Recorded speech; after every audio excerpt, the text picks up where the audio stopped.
Welcome back, everybody. How are you doing today? My name is Juan Fernandez, and I'm super excited to have you guys join us for part two of our cybersecurity sales masterclass. For those of you that joined us the last time, we had a great bunch of fun, and today will be no different.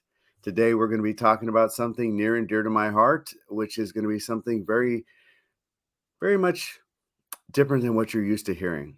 Uh, this presentation that we're talking to you about today is going to be very interesting, right? It's going to be talking about knowing the no. Now, for many of you that joined us on last week's session, we asked for some engagement from everybody and asking questions and really getting to know, what some of the challenges are that you face when you're having conversations with customers about cybersecurity or even managed services in general. And so today, one of the things that I learned was really understanding the no and knowing that a lot of the times the no is always there. And so today's conversation is going to be all about no, which I know that we're all looking for yes, Juan. So why are we spending time learning about no? Because today, when we learn about no, we'll ultimately be able to find the yes. So thanks for you guys that are joining me here today. I am super happy to have each and every one of you here. Know that this is pretty much live and unscripted.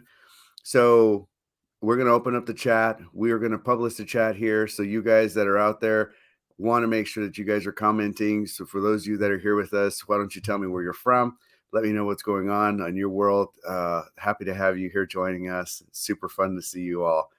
So let's start at the beginning. As I started the last one, I'm going to keep reiterating this, that, many of us are a jack of all trades in some fashion, right? And a master of none. And so today, again, we're going to re-embark on that journey as we did last time to becoming a master of some and really understanding how to go to market with our cybersecurity sales talk tracks and hopefully finding success in that mannerism. So remember, the number one education thing this year, I'm talking about MSPs. This is the year for education. This is our time to shine. Cybersecurity obviously is complicated, but it's easy to get started and it doesn't have to be complicated. So I'm happy to have you all with us. I definitely want to make sure. Oh, look at that. We got some people coming in here. See you up there, Frank.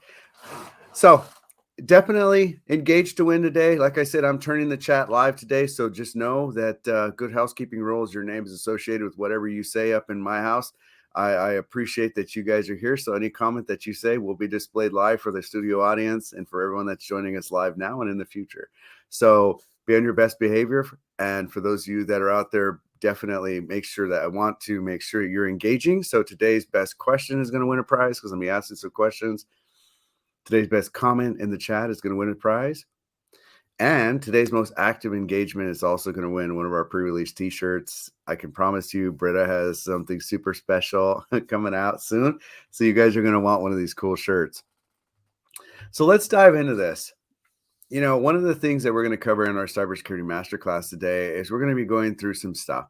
And one, we're going to recap just a touch.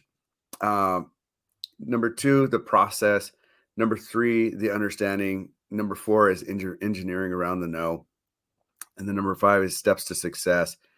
And then I'm going to open up for a few questions, but feel free to ask questions all the way through this session. Again, they're live and unscripted. So see you out there, Dagley, going on in Pasadena. Hopefully it's warmer out there than it is here in Texas in our balmy 22-degree weather. So let's talk about it. Let's jump into today's conversation, right? So today we're going to be talking about no. Now, again, back to the beginning, I know that we're really wanting to understand yes, but in order to understand yes, we need to understand no. Why is this important? Because no is something that we all receive, right? We've all been at a deal table. We've all heard no a million times. We've done things in our lives where we hear no, and ultimately sometimes it's very irritating and we don't understand why. But here's the thing, right? One of the stats and this is staggering to understand, is that no is one of the first words that we speak as a child. So think about that. That's second to mom and dad, right? So when you say dad for the first time, like the first word out of baby's mouth, some kids is no, right? And that might be for one reason or another. Who knows what that might be? But it's important for us to know from the time that we're a child all the way through our lives, we know this word no. Interestingly enough, one of the stats that I pulled out here is no is one of the easiest words to say, but the hardest thing to do. And the third one is no is often said alone. It's not often said alone, excuse me. And the reason that I say no is not often said alone is because it's always coupled with no kidding or no harm done or no way or all these different ways no is used. And what I want us to understand today is that no is often hidden in intent and hidden inside a conversation and hidden inside of questions and hidden inside of all these different things. So as we dive into this today and we understand that no is part of us, right? No is something that we've known since the beginning of our lives on this earth. It's important for us to understand what this truly means to us as a people. And in order for us to understand how not to get this word no, we have to understand where it comes from, how we use it, and all the ways that we use it. So again, no is one of the most common words to use, yet we don't really understand it. And now you're like, Juan, I don't know if you're spinning around in your chair or you're still feeling sick from whatever you caught. But what I say this, and I say this oftentimes to salespeople, is if you walked out of a meeting with a no, it's likely because you brought it with you. And they always look at this, and I said this in the last class. What no are we getting? Are we going into meetings with no's in our talk tracks? Are we going into meetings with no's in our progress in our program? Like, and it's like, no, Juan, we're not going in with that. Customers are just finding them and telling us that. And it's like, okay, well, okay. I get it. That may be true, but we need to figure out where those no's are. Because I don't want to know. I don't want to come out of a customer meeting with a no. I want to ask questions that I get yeses to so that I walk away with a deal. Right. And this is the interesting part, right? In this stat here, one of the most commonly used words, yet we don't really understand what no means. I'm not trying to be like, okay, you don't understand what no means. Sometimes we don't understand the no we're getting. And that's really interesting to think about because there's psychology around what people say and the way that they're in the inflections of words and the way they're used inside of language, right? We learn in school how to write our ABCs, but we didn't learn inflections of language and like understanding, like the intent of the way people say no. Maybe it's in a guise. And today we're going to actually unpack some of that with some of the questions that you sent in, as well as some of the questions that we have found that are really interesting to kind of break down. So, with that being said, here's an interesting stat for you. 60% of customers on average say no 4 times before saying yes. Now, it may not just be flat out no, right? It may not be a flat out, I don't know. It may come in a number of different fashions, but in general, they're saying no 4 times before they say yes. So, what do we need to be doing to get to that yes? I mean, if we know that there's gonna be 4 no's in here, how many people in here take the first no? Now, I know as a business owner, as an MSP business owner back in the day, I would be like, "Oh, okay, you don't want my service. All right. Well, thanks for your time. I'll see you later." I didn't know the no. I didn't know. I didn't know what they were saying to me. I didn't understand it. Now, and this isn't because I wasn't educated to a point that I didn't understand what the words that were coming out of their mouth. I didn't understand objection handling, right? And in order for me, and I learned this over time, was I didn't really want the objection. So rather than get the objection, I'd rather just build around it and figure out how do I not get to that point with that customer? Like rather than having them tell me no because I don't react well when I hear no, how do I fix that problem? So if I know I'm going to get 4 no's, what do I got to do not to get no? Well, I need to do a few things, but before I do that, I want to hear from the audience something, and this is very interesting because it took me a long time to do this. How often do you tell yourself no? Now, when I posed this to the team, they looked at this question and said, "What do you mean, Juan?" And so I'll pose it. So in business, whenever you're doing business with a customer, you're looking at a potential opportunity. How often do you say no, that's not a good customer for me.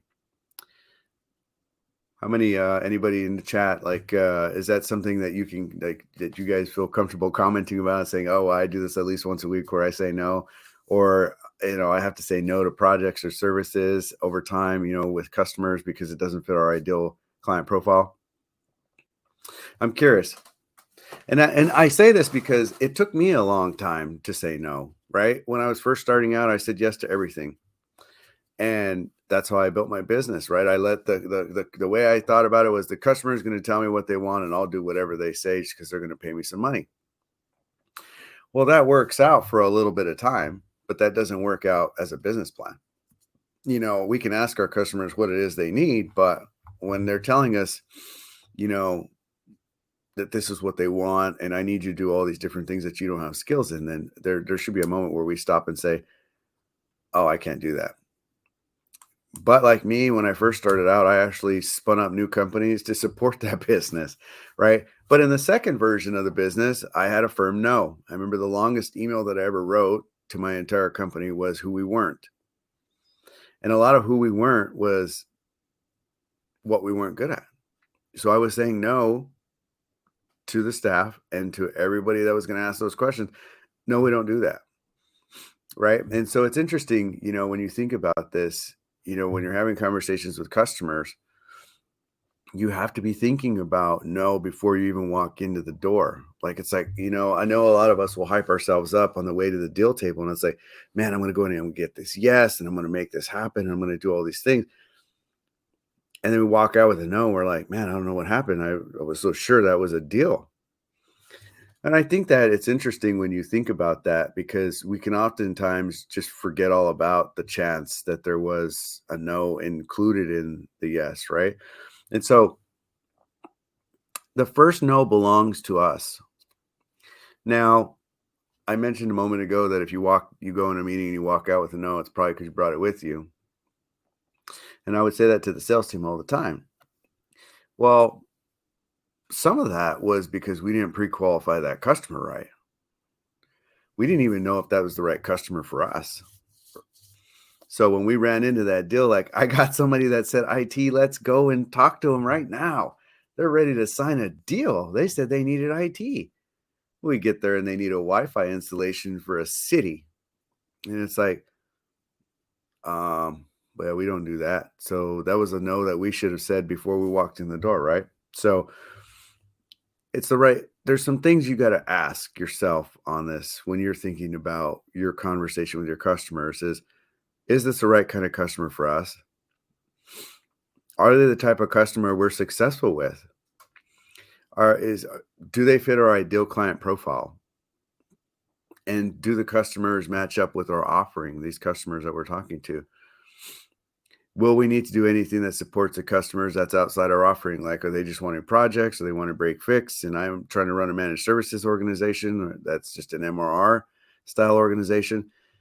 There's a number of things to consider whenever you're thinking about having a conversation with a potential customer. And so I know that we can't always know the answers to these, but you should be thinking about these types of things when we're attracting new customers to us. Now, and the reason that this is important, and I think that this is going to come as a bit of a shock now, is because half of the MSP prospects aren't necessarily a good match for your products or service. I'm just being honest, right? There's so many customers that are out there that may not be a good fit for you.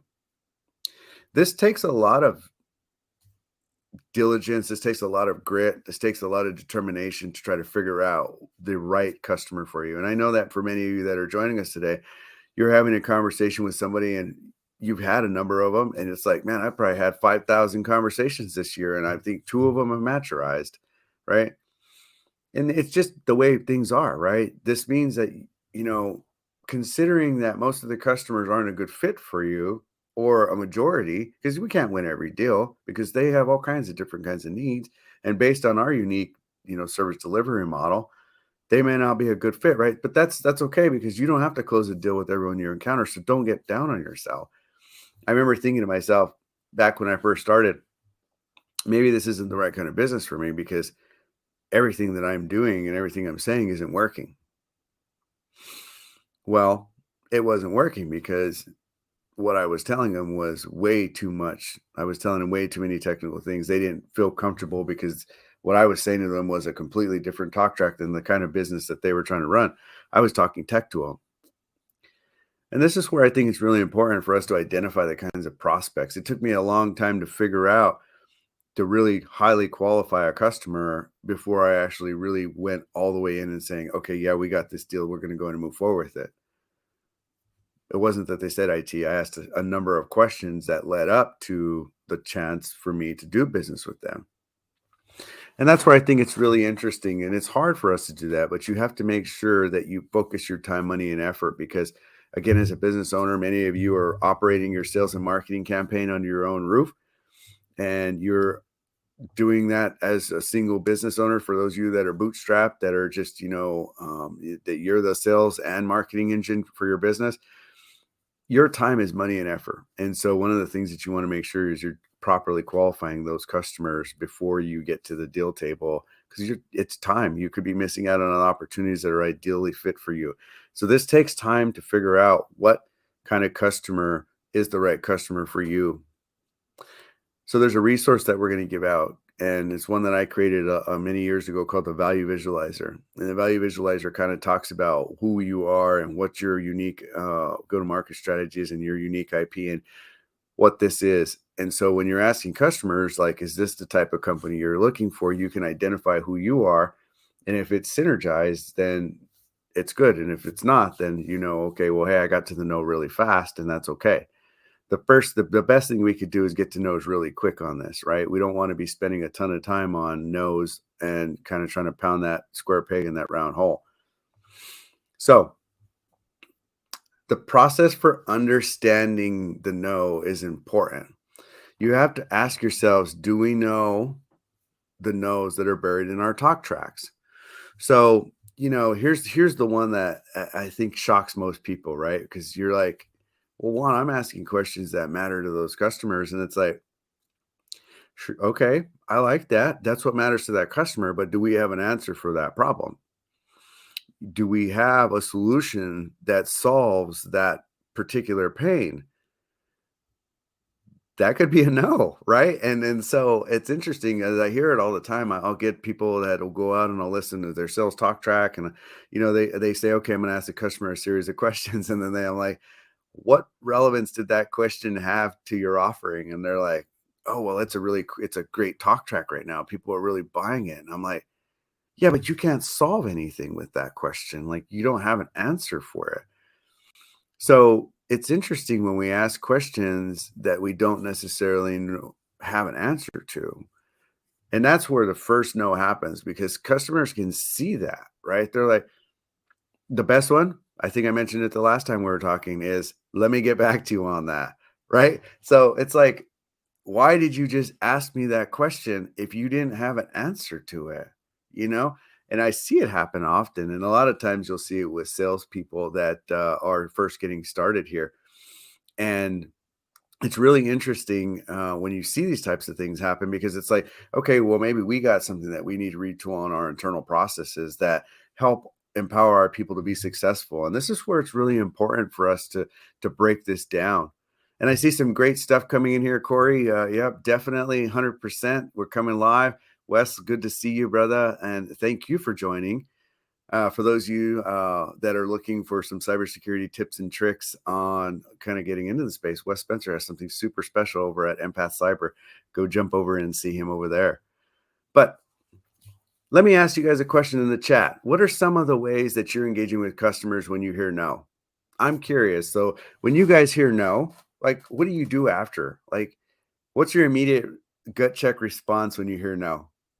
And I'd be curious to see what some of you guys say. Now, remember, there's prizes for those that you're engaged. So best answer today is going to win something. So do me a favor and post your comments in here. So I'm curious, when you guys hear no, guys and gals that are out there, like, what do you feel? What happens inside of you when you hear the no? Do you immediately go into, oh my gosh, I'm losing this deal? Or, oh, I really knew this was coming? Or what's your thought? What's your feeling about that? I'm curious for those of you that are in the chat that if you would share. I know that when I got no originally, I would immediately go into I don't know what I'm doing here, right? And my hands would start sweating, my palms would clam up, and I would just be like, oh man, here's another lost opportunity. Like, I just keep getting no after no after no, and like immediately start to shut down. I like it. Frank's got in here additional clarification. No now, no forever, no for cost, no reason, or what else can you tell me? Yeah, yeah, exactly. It's interesting when we hear no, what happens in our brain and in our body language, that first no that you get. And it took me a long time to shake those cobwebs, right? Even today, now I see the no coming a mile away and I laugh at it and I'm like, oh, hey, no, that's the no I know. What's going on? Wes says for me, no means not yet. So why is it not yet? What do I need to convey to them to understand the point of view to help them understand more? Usually it's asking more question that helps for that. Wes, that's why Wes is here today, because he's awesome at this too, right? Tiffany says no's used to crush me. I think all of us you get crushed by no's, right? I love that. Degley says frustration, and I wonder if I'm not properly conveying my message. And that's the part about where we're at, right? Is just being vulnerable and being open, because I think all of us all feel the same way. I feel crushed all the time. And it's like, okay, how do I never get that no again? That's like the biggest thing for me. I don't want to hear that again. I don't like the way that feels. I don't like to feel like I failed at this and I didn't know what I'm talking about. So the goal in it is with your customers, making sure that your customers feel comfortable. Wes mentioned it a moment ago. I I know I'm going to get the no. It's going to happen, right? I need to make sure that this conversation is copacetic and that we're really jiving here and that we all feel comfortable with each other. Because when this no happens, this is the first part of the relationship. I talk about it as doing a dance. You're going to say no to me, and it's going to be what's going to happen right after that no happens. It's like, it's okay. It's not a big deal. Let's keep dancing, right? We need to address their concerns and not make their concerns an addressable point. Like, don't get stuck on it. I know it's there. I knew it was coming. Not a big deal. Let's keep it moving. Remember, it's our job to educate them. Like Wes just said a moment ago, we need to build trust and rapport, right? We need to understand more about why I'm getting that no. And I like what you guys are saying here. Corey's got it dropped in some bombs here. It says no means we're not really prepared and we're having the wrong conversation with the customer. Woo! Coming in hot.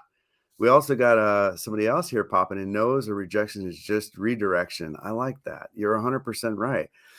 Here's some of the things, right? And I use this as cautions because here I see this happen a lot. And I know that this is something that I did as an early entrepreneur, right? We refrain from arguing with the customer, right?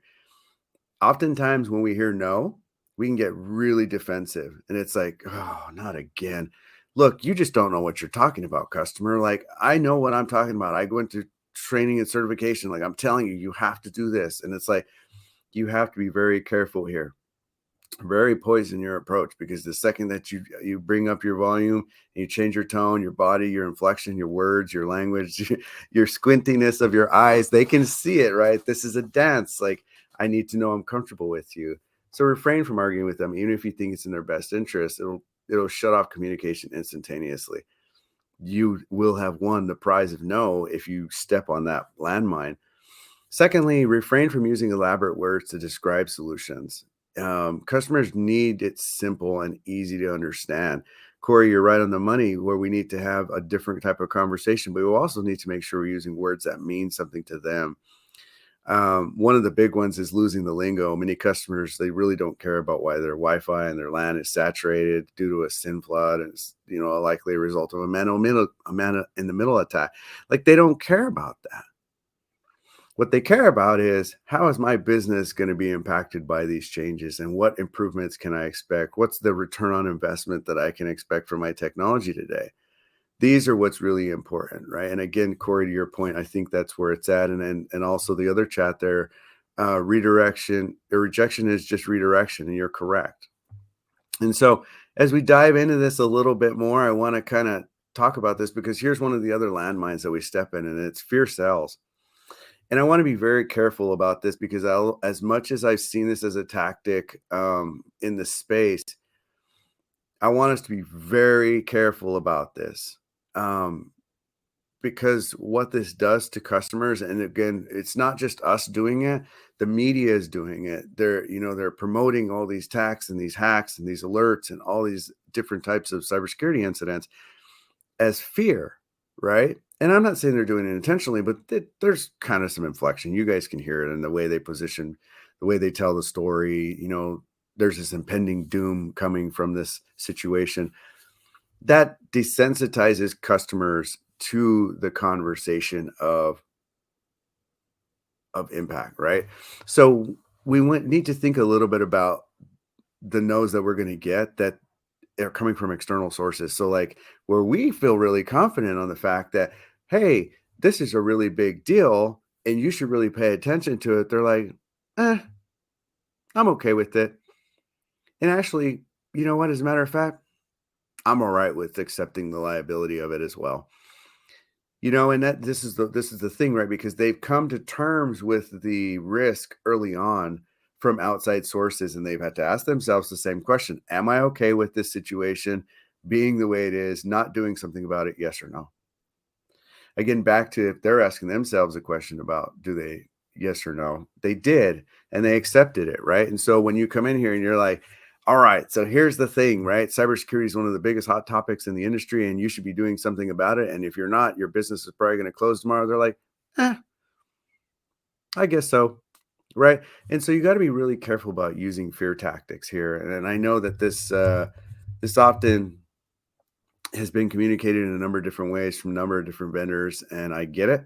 But at the same token, I think our job here is more to educate them on a solvable solution than it is to actually scare them into making a decision, because you can really push them into apprehension. And again, you now won yourself a no. I don't want to do business with you because you're trying to push me by using some sort of a tactic to make a decision, right?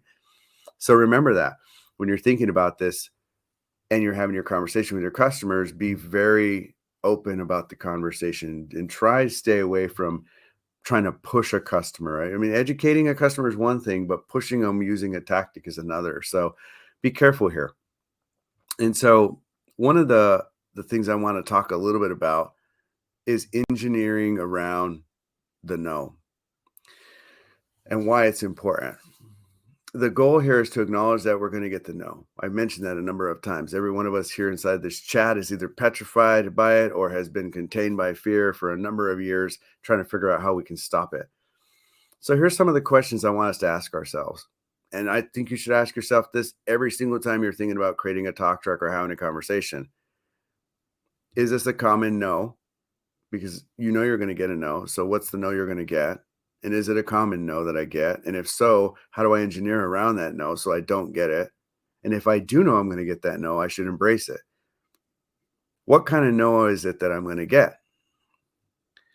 And what are they really saying? Obviously, we heard a comment earlier that rejection is more than redirection. What are they really saying no to? I think that's really important. And here's the fun one. Was that a yes disguised as a no? Because that often happens, right? And we're going to talk a little bit about that here in just a second when we blow up some of the questions that you guys sent in. It's important for us to understand when we see patterns inside of conversations and talk tracks that we don't continue to foster the same behaviors that we had in the previous conversation. We need to be reiterating and evolving around those conversations. If I got no the last 5 times out of that conversation that I just dropped on those customers, there's probably a reason. And if we keep going back to it and it's like, oh, well, they just don't like our pricing, or oh, they just don't like our program, or oh, they just don't like this, or oh, just they don't like that. Okay, that's cool. If we're properly qualifying the customer and we know that this is a good kind of customer for us, why are we continuing to ask the same questions or position it in the same way or go in with a canned presentation and then walking out with no's? That oftentimes that's called burning the lead. And one of the things you want to be very careful around when burning the lead is that if you're burning the lead for a reason that you're using it for education, that's one thing. But let's learn from that situation. I always say you always win every single time you walk out of a meeting. You either win a deal, you learn a lesson, or you build a relationship. And if you build a relationship, there's a likelihood that if you learn a lesson to build the relationship, you can win that deal. So if we learn a lesson from each one of those, and I'll share this thing called the deal autopsy. If you ask a series of questions and you keep getting no to them, how do you then stop asking that question? Right? And start asking a different form of question. And this is where you have to reiterate. It says like when you see the no, you have to think about, is this a common no? Am I always getting this no? And if so, then I need to stop doing that, or I need to change it to where I don't get that. And I'll show you that here in just a second. And so the whole process of this whole talk track and this conversation today is try to figure out how not to get the no. And if you're going to get a no, then you need to embrace that no and address it before the customer gives it to you, so you can understand their pain or their priority or whatever it is. And so let's dive into that a little bit here. So last time we had some audience questions, and I wanted to take those live unscripted and take those and tear them down. And I did just that. So there's about a thousand different ways that we can look at these no's, and we can go into deep dives and dissect them. And I promise you, we will in our weekly chats over on our LinkedIn group, where we're going to tear some of these no's apart and look at them from a multitude of different directions. But today, I only got another 30 minutes to wrap with you guys. So I need to make sure that I convey it pretty quickly. So we're going to look at it from a single lens of no, but I want to break these down. So one of them that we got in, which is really interesting. I don't have money for cybersecurity, or pricing budgeting for cybersecurity services isn't in our budget for the year. Now, some of us might conceive this no as I don't have money for cybersecurity or I don't want it. That's not the no you just got. It's not that I don't want it, that I don't need it, that no, it isn't a pain. It's that I don't have a plan, right? I don't have a budgetary projection for this. It happened, and now I just don't have money in the current budget the way I see it. And that's one of the interesting conversations. So this is where I think MSPs can truly shine, because one of the things that we can do here is that we can actually create a plan and then work with them for their annual spending, and we can make sure that they have what they need to secure their business, right? This is the whole part about having a strategy to take them from where they are to where they want to be. This is what we can do as managed service providers to really provide a high level of value here. And it's like, look, I understand that you may not have money for it today, but if we were able to take your technology and make it work for you, and we were able to, associate budget over the next 12 months, you most likely would have money for it at that point, right? And they'd be like, yeah, absolutely. Tell you what, that's the reason why our plan works so perfectly for customers like yourself. We understand that most businesses don't have a strategic technology plan. That's why we're in business. So rather than running from this no, you actually could run to this no, because so many customers have this problem. They're just looking for a way to find money to make it happen. Now, for those of you that are doing things such as X as a service, qualifying their budget based on their total annual spend, what did you spend last year with technology? Well, we spent 150,000. All right, well, this is, you would take X amount of money to, do A, B, C, D, E, F, G, and we could possibly save you some money if we do this X as a service, or, maybe put some hardware on a 3-year lifecycle management plan. And then we have money that we can inject into cybersecurity services for you. See, this is where you have that education mode, right? You just don't want to run away from this one. And this is the one that most people will run from. This is like, oh, I don't have money for it. All right.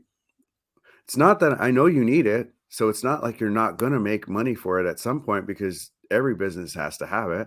So this is a fun one, and I think that you guys can have fun with it. And we're going to dive into this one a little bit more, because there's so much more meat on the bone on this one to chew on. We can look at it from a number of different angles, and I really like this particular angle because I see this one being the first one where people run. So I wanted to allude to that. Here's another fun one. They don't have business buy-in from other business units. So I said in the beginning that we might have taken and brought in a no with us, right? And oftentimes what we'll do in managed services is we might actually, not be talking to a decision maker, right? So if they say, well, I don't have buy-in, and here's the thing, right? So this tells me that I might have already pitched my product and service to somebody and they're like, oh my God, yes, I love this. Why don't you give me a demo? Have them come into my office and let's take a look at it. And then you find out you got a tire kicker that isn't going to pay, right? And we're like, oh, this guy, I hate when I get into this situation. I spend all this time on doing all this work and then no one buys. And then they're like, well, I don't have buy-in from other business units. Well, we might not have been talking to the right person. And this is why it's super important to ask these critical questions right here. How do you make these kinds of decisions? What's the procurement process for this type of solution? Like we have, can you tell me what you're buying? How do you buy these types of things? And are you the decision maker? Is that somebody else that we need to invite in? Like, can you sign off on these type of technology projects, or can you sign off on managed services for your organization? If yes, then proceed. If no, then request that the decision maker is in the meeting, and don't take the meeting and they don't get them in. You're spinning your wheels, because if you don't have the decision maker in that meeting, you're going to land up with something like this where it's like, no, like, and they're like, I don't even, and the decision maker come back to you later and be like, I don't even know what you're talking about. Can you explain what this is? Like, I'm not quite up to speed on this. So then you got to go in, and again, remember that time is money thing earlier. You want to make sure you're spending the appropriate amount of time. So, and then of course, then there's the flip side of that coin. Again, there's a many number of answers to some of these questions is, if there's a true breakdown in the corporate structure due to competing priorities, it's important to also understand that there's the needs to ensure your solution can be, that you can address their needs officially. And if so, then I say run with it, right? You see a lot of this in like co-managed type services where you got municipalities that aren't talking to each other, and maybe they didn't budget for something, but again, back to the point where we needed to make sure we had all the people at the table. Similar to my background, it's amazing. I always say it's amazing how much you can get done when you get everybody at the same table. There's a reason for that, because you need to make sure all the people that are going to make the decision are there with you. So make sure when you're qualifying that lead that you don't get too excited, that you don't go jump on it because it's $1 million opportunity, because I hear that all the time. Oh, well, they got $1 million to spend. They got budget one, they got pain. It's a priority for them. Technology is an initiative. And I'm like, yeah, that's great. Are we talking to the decision maker? I don't know, but we should go. And I'm like, whoa, what do you mean you don't know? Yeah, we need to make sure that somebody can sign the check.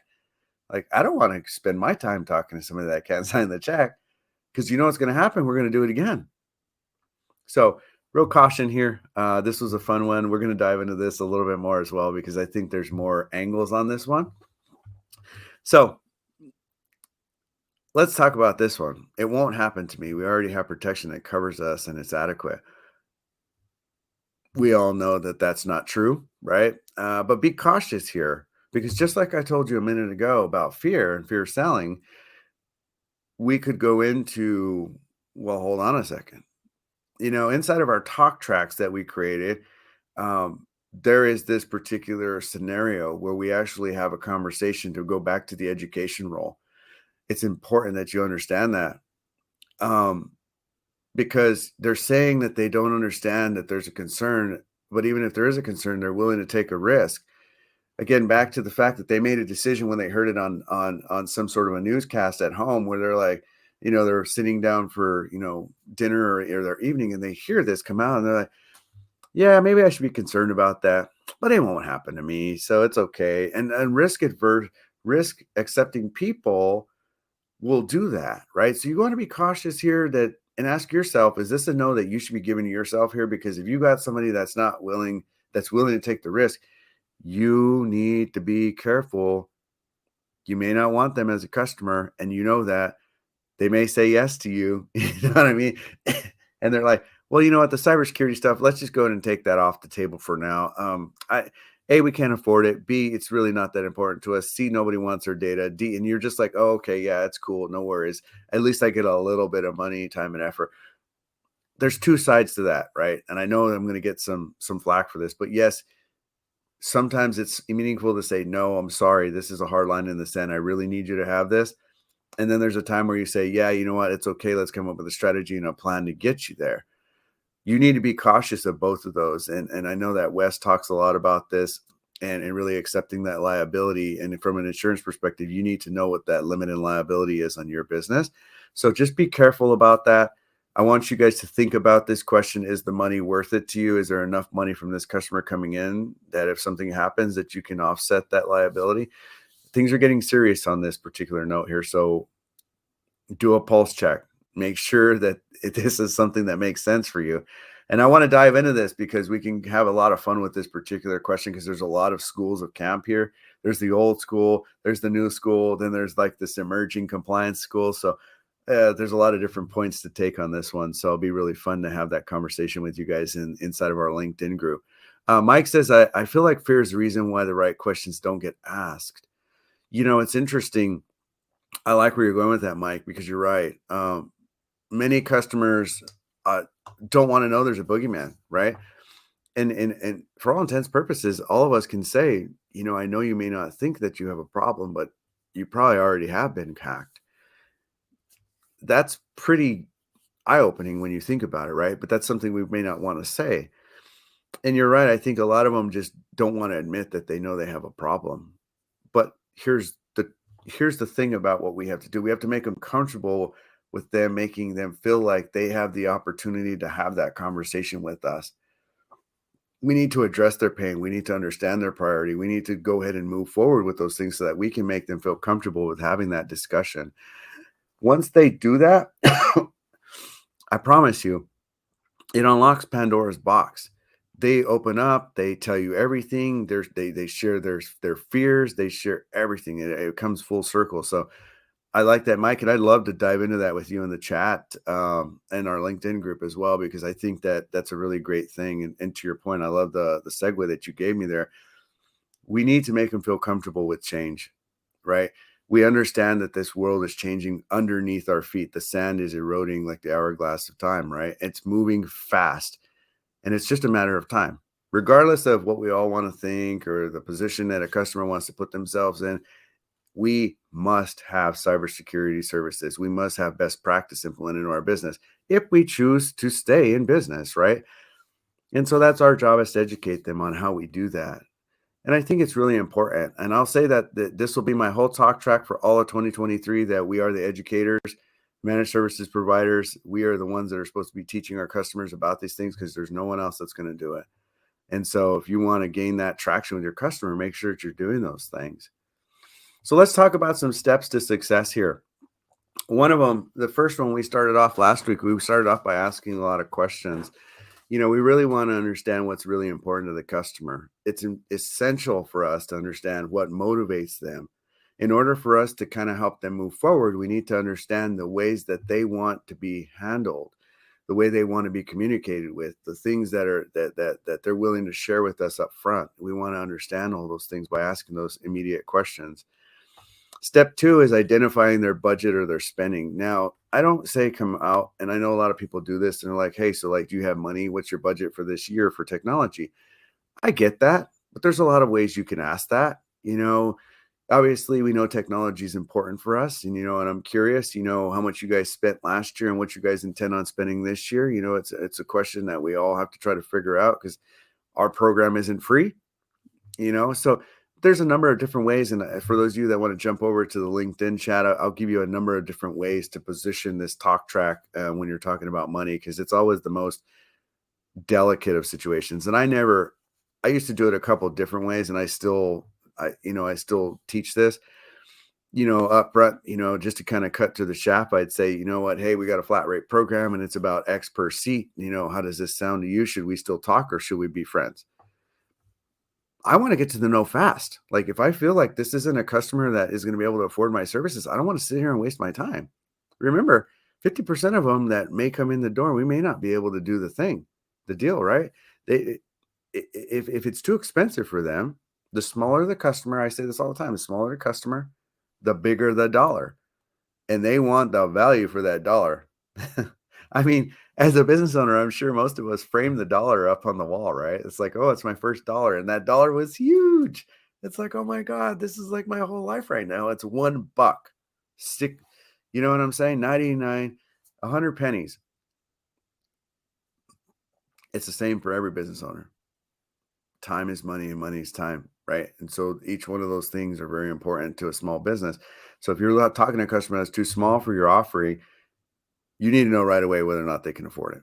So let's get straight to the business, right? So number three, clarifying the pain that they're feeling.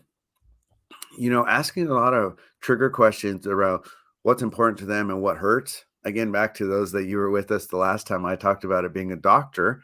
Like if I'm a doctor prescribing a knee pain, a prescription for knee pain, I don't want to give them a wheelchair.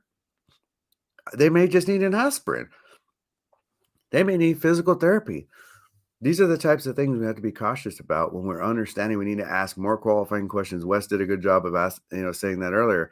We need to qualify more. Corey said the same thing. We might not be even in the same game if we're not qualifying more. So we need to ask more questions. And if you feel like you're not getting the answer and you don't feel like you're 100% sure about this customer, ask more questions.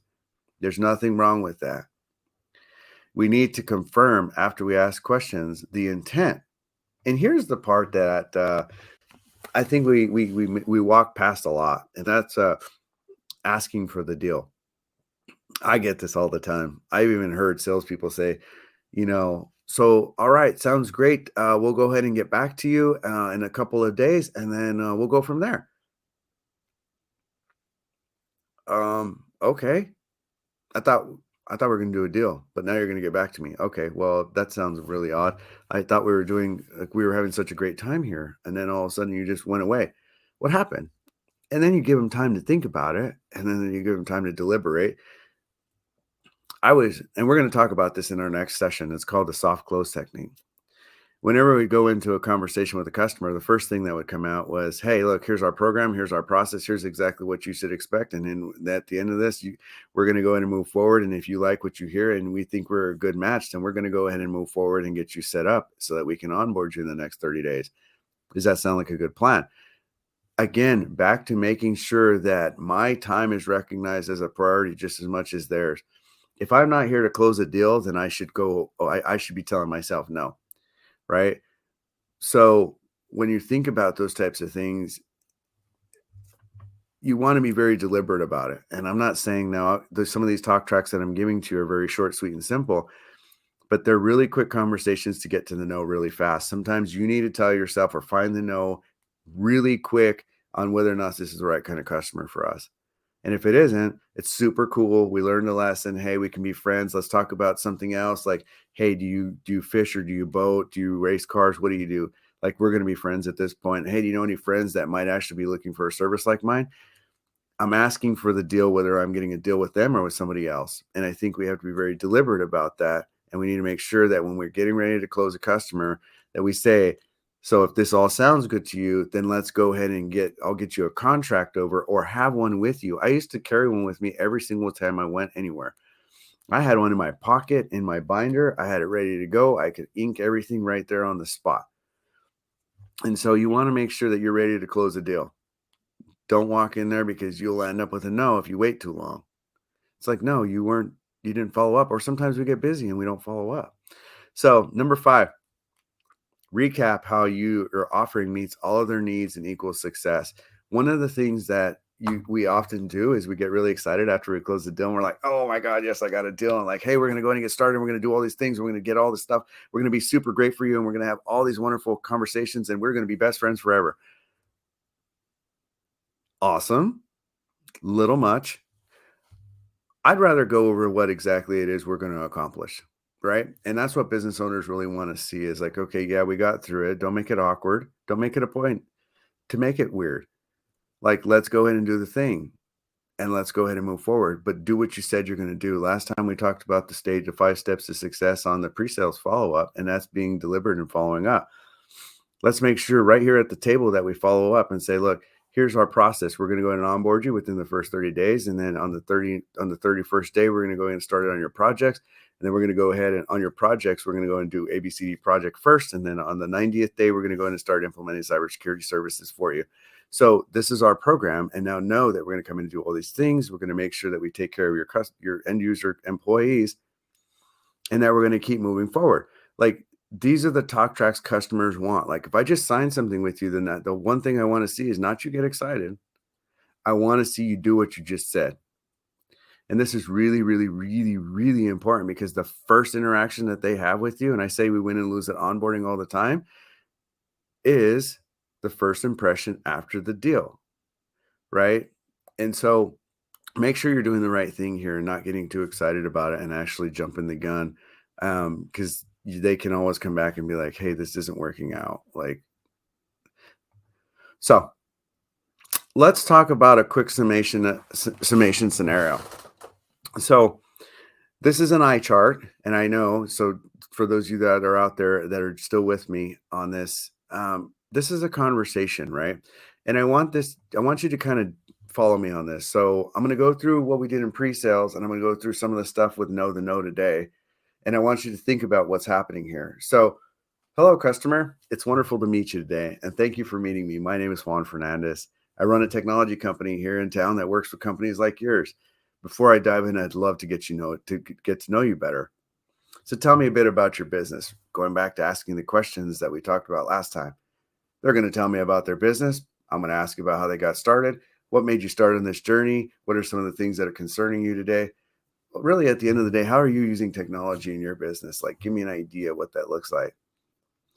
Well, that's great. We work with companies to help them use technology to be a strategic advantage and ensure that they have a strategic plan to make the best use of it.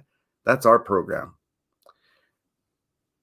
I'm going in and stepping in because I already know they're probably going to tell me that my technology doesn't work for my business. So I'm going to go and own that no right now.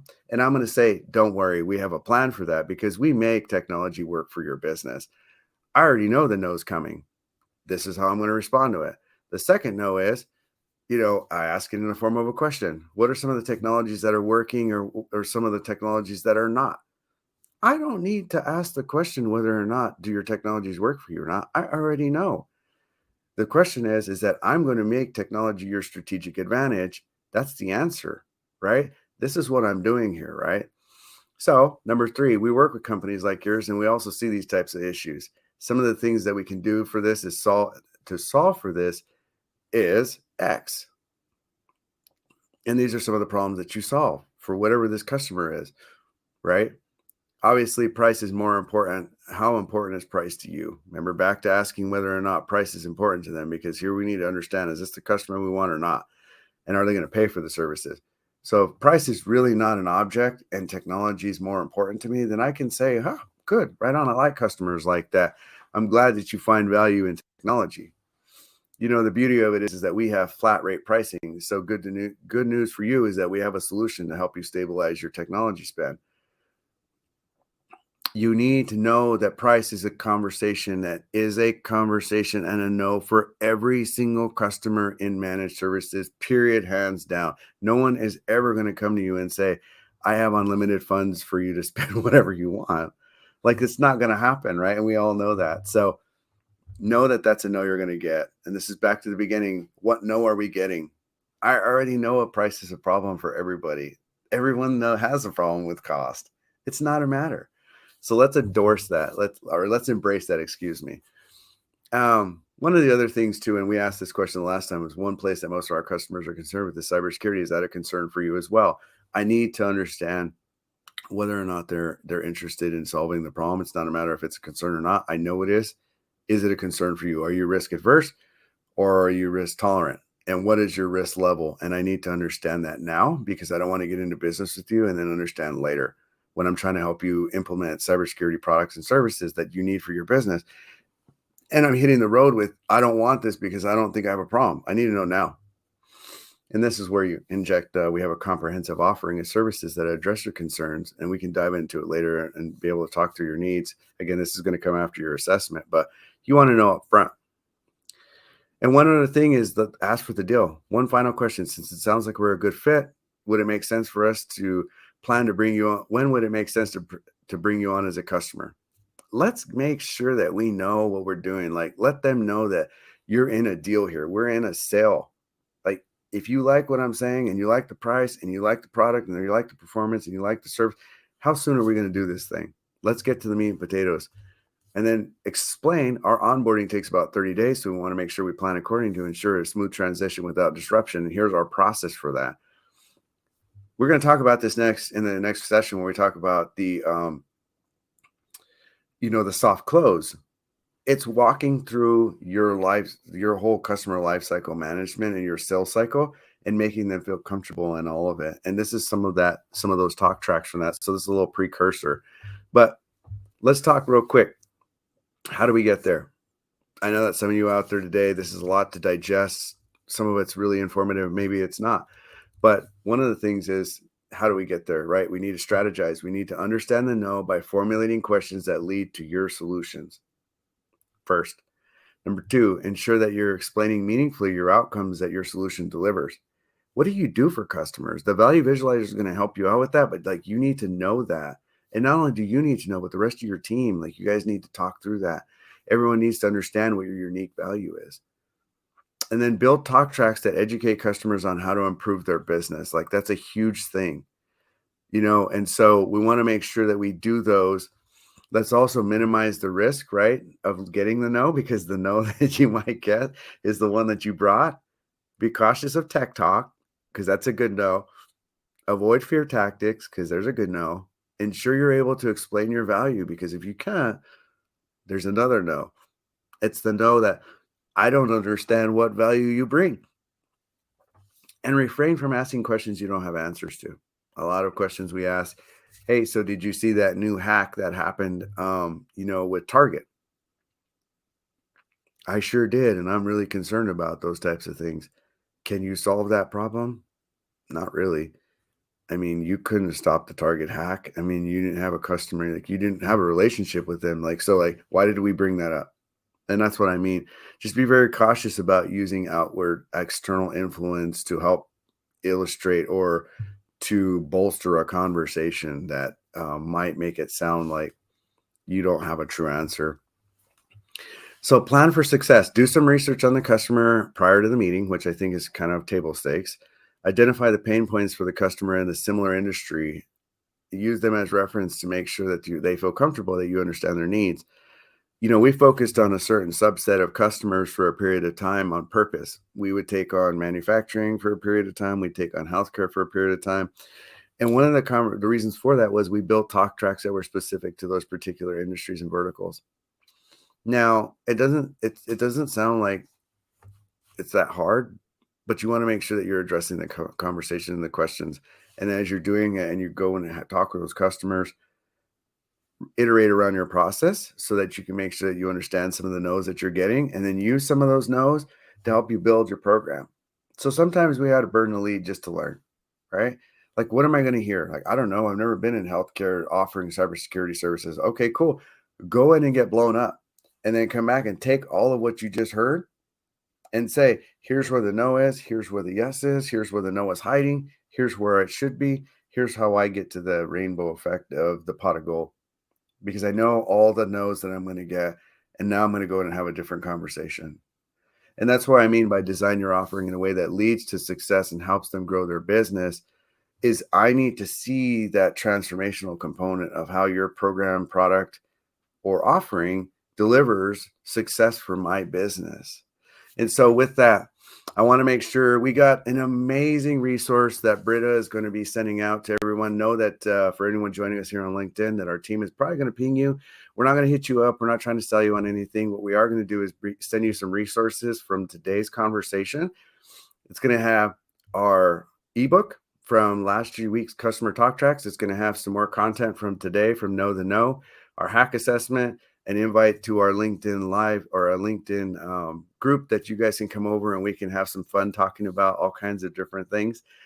And I want to definitely invite you over. We're going to have some great, amazing speakers coming soon, so we want to keep you abreast of those types of things. But in summary, somebody very special and near and dear to my heart mentioned this to me once before, and it says, Juan, you need to make it easy to understand.